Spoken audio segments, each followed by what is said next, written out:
Hello YouTube family, કેમ છો? બધા મજામાં રહેશો?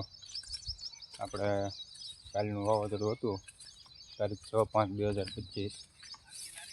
વાવાઝોડું ને વરસાદ હતો, બહુ તોફાની માહોલ હતો. એમાં આપણે ખેડૂત ભાઈઓનું બહુ મોટું નુકસાન થયું છે. નુકસાન એટલે બહુ થવાવાળું નુકસાન થઈ ગયું છે.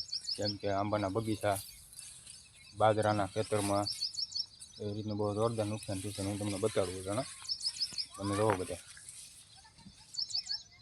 હવે આ બધું પડી ગયું છે ઠામું પવનનું.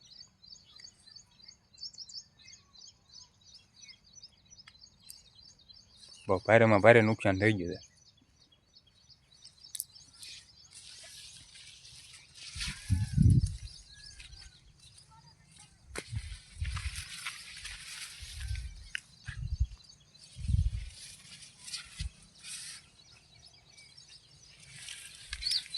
આજ આપણે બીજા દિવસે આવ્યા છીએ ખેતરમાં 7 તારીખે. વાવાઝોડું થઈ ગયું 6 તારીખે ને જે આ 7 તારીખની આગાહી છે. આજ જે ભાગમાં હશે એ થાય. આપણે નવો ફેમિલી આવું નુકસાન થઈ ગયું છે.